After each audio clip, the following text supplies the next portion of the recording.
बहुत समय पहले सुंदरवन जंगल में दो शेर रहते थे। शेर खान और गब्बर खान। ये बस नाम के सगे थे, खून का रिश्ता था, लेकिन दिलों में जंग छिड़ी थी। एक तरफ था न्यायप्रिय, मेहनती और दूरदर्शी राजा शेर खान, और दूसरी तरफ था लालच और अहंकार में डूबा गब्बर खान। सुन लो सुंदरवन के सभी जीव जंतु, यह इलाका शेर खान का है और यहाँ के नियम भी शेर खान के होंगे। बरसों से यही रिवाज है कि मांसाहारी जीव शिकार करें तो केवल बूढ़े और अशक्त जानवरों का करें।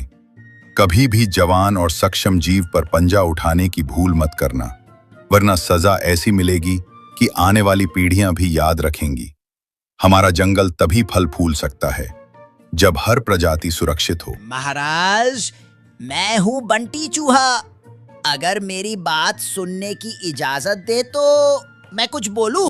कही बंटी चूहा, कहना क्या चाहते हैं आप, खुलकर बताइए। महाराज, शाकाहारी जीवों की हालत दिन ब दिन खराब होती जा रही है। जंगल की जो जमीन अनाज उगाने लायक थी, उस पर तो आपके भाई गब्बर खान का कब्जा है। बाकी जमीन इतनी बंजर है कि चाहे जितनी मेहनत करें, पेट भरने लायक अनाज नहीं मिलता।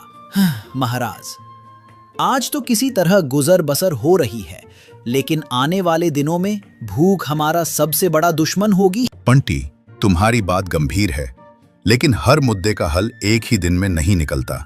आज के लिए इतना कहता हूं, जितना है उसमें सब गुजारा करो। कल का सूरज नई उम्मीद लेकर आएगा। हम इस पर विचार करेंगे और कोई भी अन्याय, चाहे वो मेरा भाई ही क्यों ना करे, बर्दाश्त नहीं होगा। शेर खान इतना बोलकर चला जाता है और उधर गब्बर खान क्यों रे भेड़िया, इस बार जनगणना का क्या हाल है? कितने शाकाहारी जीव बचे हैं मेरे इलाके में? महाराज, बस एक ही परिवार बचा है, मेमना रानी और उसका छोटा बच्चा। बाकी तो आपके शिकार में सब खत्म हो गए। सिर्फ 1 महीने में ही आपके इलाके में शिकार ढूंढना भी मुश्किल हो जाएगा। ये क्या बोल रहा है तू? अगर शिकार ही नहीं रहेगा तो हम खाएंगे क्या? भूखे मर जाएं क्या हम? महाराज, यही तो आपको पहले सोचना चाहिए था। जब से आप राजा बने हैं, आपने इतनी बेरहम शिकारी की है कि गिनने के लिए उंगलियां कम पड़ जाएं। अब हालत यह है कि आखिरी बचा शिकार भी आपके बड़े भाई के इलाके में भाग गया है। भागेगा कहाँ?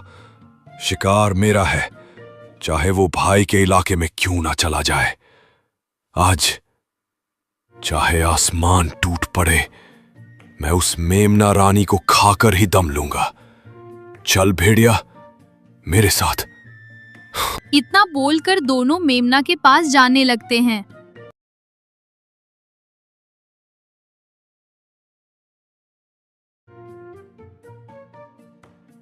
महाराज, यही है शेर खान का इलाका।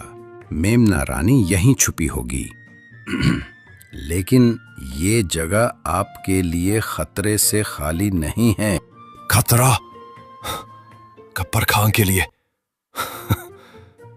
ये जंगल मेरी लगों में बहता है भेड़िया, और शिकार मेरा हक है, चाहे वो भाई का इलाका हो या किसी और का। आज मेमना रानी का अंत पक्का है। अचानक झाड़ियों के पीछे से मेमना रानी और उसका बच्चा दिखाई देते हैं, डर के मारे कांपते हुए। भागो मत, तुम्हारा वक्त आ गया है। आज तुम्हारी चीखें इस जंगल में आखिरी बार गूंजेंगी। गब्बर खान झपटता है, तभी उसके सामने शेर खान आ जाता है। बस एक कदम और ये जंगल तुम्हारे नाम को हमेशा के लिए मिटा देगा गब्बर। ये इलाका मेरा है और यहाँ मेरे नियम चलते हैं। तुम्हारे लालच ने पहले ही तुम्हारे इलाके को वीरान कर दिया। अब तुम मेरी प्रजा पर पंजा उठाओगे। जब तक शेर खान जिंदा है, कोई भी मासूम इस जंगल में डर के साए में नहीं जिएगा। तू मुझे रोक सकेगा? तू सिर्फ अपनी प्रजा का राजा है, मैं इस पूरे जंगल का शेर हूं। मेरा शिकार मुझसे छीनने की हिम्मत कैसे हुई तुझ में? हिम्मत नहीं, फर्ज कहो इसे।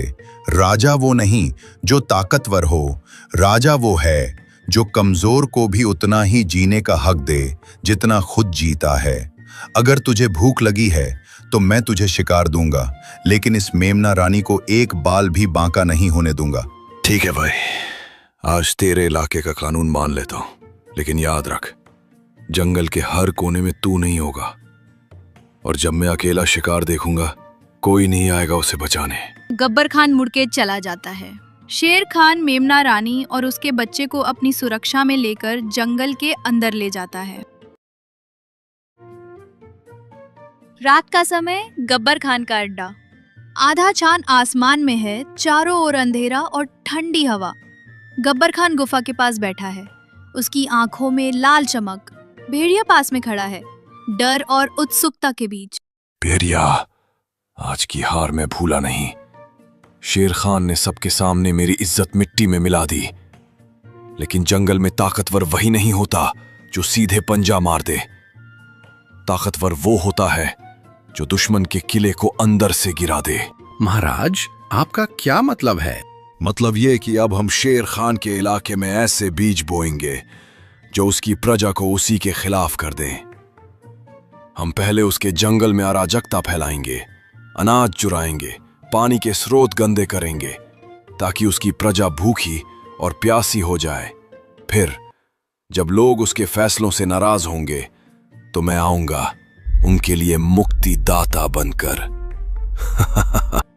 इतना बोलकर गब्बर खान और भेड़िया दोनों रात में शेर खान के इलाके में चले जाते हैं और वहां जाकर तालाब में सड़ा हुआ मांस फेंक देते हैं और गुफा से अनाज को चुरा लेते हैं और फिर अपने जंगल वापस आ जाते हैं। तभी अगली सुबह। महाराज, आज सुबह जब मैं सीमा की गश्त पर निकला तो मैंने कई जगह पैरों के निशान देखे। वो हमारे इलाके के नहीं हैं। ऐसा लगता है कि कोई रात के अंधेरे में आया, चोरी की और फिर वापस चला गया। ये सिर्फ पानी और अनाज की कमी का मामला नहीं है महाराज, ये किसी बड़े षड्यंत्र की शुरुआत है। मैंने अपने कानों से सुना है महाराज। पिछली रात पहाड़ी के पार कुछ अजनबी भेड़ियों की बातें हो रही थी। वे कह रहे थे जब भूख बढ़ेगी तो राजा पे शक खुद उसकी प्रजा करेगी। ये शब्द मुझे बेचैन कर रहे हैं। महाराज, हमें जल्दी कुछ करना होगा, वरना भूख और डर हमारी एकता को तोड़ देंगे। महाराज, मैं तो बस पानी लेने तालाब गया था, लेकिन माँ की हालत देखकर मेरा दिल बैठ गया। पानी में सलांद है, मछलियाँ ऊपर तैर रही हैं। अगर ऐसे ही रहा तो ना हम पी पाएंगे न फसल उगेगी। मुझे तो लगता है कि ये काम किसी अंदर के गद्दार का भी हो सकता है जो दुश्मन का साथ दे रहा है। महाराज, मैं आपसे एक बात साफ साफ कहूंगी, ये काम सीधा साधा नहीं है। ये योजना किसी ऐसे के दिमाग से निकली है जो हमें अंदर से कमजोर करना चाहता है। गब्बर खान के पंजे सीधे हमारे इलाके तक नहीं पहुंच सकते, लेकिन उसकी चालाकी जरूर पहुंच सकती है। अगर आप कहें तो मैं रात में गुप्त रूप से उसके इलाके में जाकर पता लगा सकती हूँ कि वो क्या साजिश रच रहा है। तुम सब मेरे परिवार हो और इस जंगल के रखवाले भी। अर्जुन, तुम सीमाओं की चौकसी दोगुनी कर दो। भीम, तुम अपनी ताकत से पानी के तालाब को साफ करने में मदद करो। गोविंद, तुम गांव-गांव घूमकर सबको हौसला दो ताकि डर फैले ना पाए। और चपला, तुम मेरी आंख और कान बनकर गब्बर के इलाके में जाओ और सच लेकर लौटो। अगर गब्बर ने सच में ये वार किया है तो अगली लड़ाई जंगल की सबसे बड़ी लड़ाई होगी। के सन्नाटे में लोमड़ी चपला शेर खान के आदेश पर गब्बर खान के इलाके की ओर बढ़ रही थी। उसके हल्के हल्के कदम सूखी पत्तियों को भी आवाज नहीं करने देते थे। आज उसका हर सांस, हर नजर मौत के साए में थी। मुझे सावधान रहना होगा। गब्बर के इलाके में जैसी आवाज भी मौत बुला सकती है, लेकिन सच जानना जरूरी है ताकि शेर खान और हमारा जंगल बच सके। गब्बर खान का अड्डा। काली गुफा के पास में गब्बर और भेड़िया धीमे स्वर में बातें कर रहे हैं। चपला पेड़ के पीछे छुप जाती है। भेड़िया, पहला वार कामयाब रहा, शेर खान की प्रजा अब भूखी और प्यासी है। अगला कदम यह होगा कि उनके बीच झगड़े करवाओ। अनाज और पानी के लिए लड़ाई होगी, और जब राजा अपनी प्रजा को काबू में नहीं रख पाएगा तब मैं आऊंगा उन्हें बचाने के नाम पर। महाराज, लेकिन अगर शेर खान को शक हो गया तो? शक से क्या होगा? जब तक उसके अपने लोग उस पर भरोसा खो देंगे, वो कुछ नहीं कर पाएगा। याद रख भेड़िया, शेर को हराने के लिए उसके पंजे नहीं, उसके दिल पर वार करो। चपला ये सुनकर हैरान रह जाती है। उसके कान खड़े हो जाते हैं, लेकिन तभी पास में एक सूखी टहनी टूट जाती है और हल्की सी आवाज गूंजती है। महाराज, कुछ आवाज आई। कौन है वहां? चपला तेजी से झाड़ियों में से निकलकर अंधेरे में गायब हो जाती है। गब्बर और भेड़िया उसका पीछा करने की कोशिश करते हैं, लेकिन वो लोमड़ी की फुर्ती से बच निकलती है। और अगली सुबह। महाराज, मैंने सब सुन लिया है। गब्बर खान हमारी प्रजा को आपसे अलग करना चाहता है। वो भूख, प्यास और झगड़े फैलाकर आपको कमजोर बनाना चाहता है और फिर खुद राजा बनना चाहता है। तो अब समय आ गया है गब्बर की चाल का जवाब उसी की चाल से देने का। हम उसकी सोच से तेज चलेंगे और जंगल को बचाने के लिए हर कीमत चुकाएंगे। चपला लोमड़ी की खबर ने पूरे दरबार में आग लगा दी। अब शेर खान के सामने सिर्फ एक रास्ता था, एक ऐसी योजना बनाना जिसमें गब्बर खान की चाल नाकाम हो और जंगल की एकता वापस लौट आए। सुनो मेरे साथियों, आज हम सिर्फ अपनी हुकूमत नहीं बल्कि पूरे जंगल का भविष्य बचाने जा रहे हैं। गब्बर खान ने सोचा कि वो भूख और डर फैलाकर हमें तोड़ देगा, लेकिन वो भूल गया कि एकजुट जंगल को कोई नहीं तोड़ सकता। अर्जुन घोड़ा, तुम्हारी रफ्तार पूरे जंगल में सबसे तेज है। तुम सीमा पार गब्बर के इलाके के चारों ओर गश्त करोगे और अगर उसकी कोई टुकड़ी हमारी तरफ बढ़े तो तुरंत खबर लाओगे।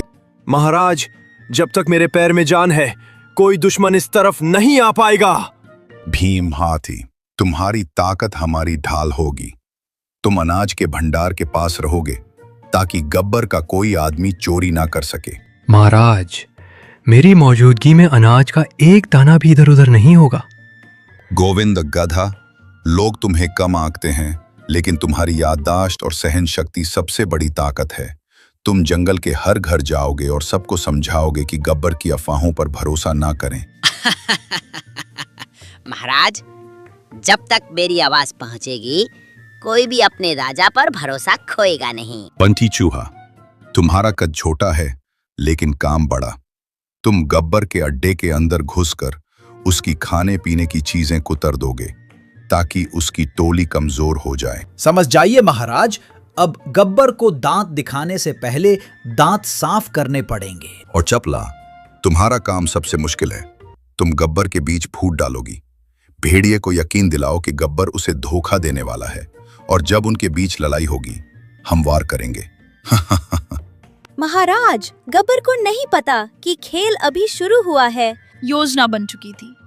अब ये सिर्फ ताकत की लड़ाई नहीं थी, ये थी दिमाग, हिम्मत और एकता की परीक्षा। जंगल की सांसें तेज हो चुकी थी, क्योंकि गब्बर खान को खबर तक नहीं थी कि शेर खान ने मोर्चा संभाल लिया है। भेड़िए, आज मेमना मेरे पंजे से नहीं बच पाएगा।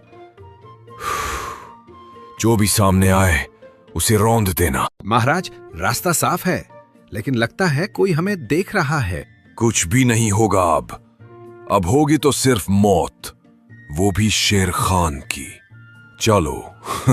चलो, पहले उसके सूखे मांस के बोरे में छेद कर देता हूं, फिर उसके पानी के घड़े में भी। अब देखता हूं कितने दिन ताकत में रहता है। इधर हाथी और लोमड़ी गब्बर खान के सामने आ जाता है। रास्ता बंद है। अगर एक कदम भी आगे बढ़ाया तो सीधा आसमान में उछाल दूंगा। हज्जा हाथी, वरना तेरे कान फाड़ दूंगा। कोशिश करके देख ले। हाँ, भेड़िए, सुना है गब्बर खान तुम्हारे हिस्से का शिकार खुद खाने वाला है। तुम उसके लिए सिर्फ नौकर हो। क्या वो मुझे धोखा देगा? सोच ले। अभी मेमना तेरे पंजे में आ सकता है, वरना गब्बर सब खा जाएगा। महाराज शेर खान, गब्बर जंगल में प्रवेश कर चुका है।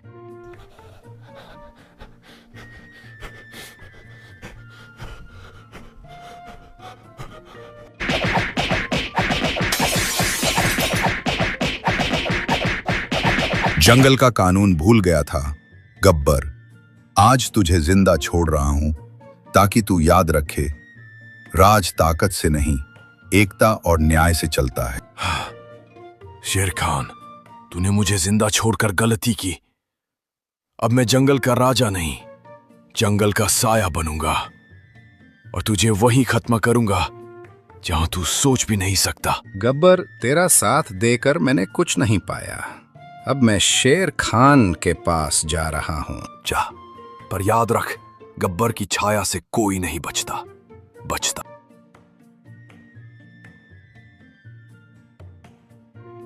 इस जंगल में कोई भी राजा नहीं है, राजा सिर्फ न्याय है।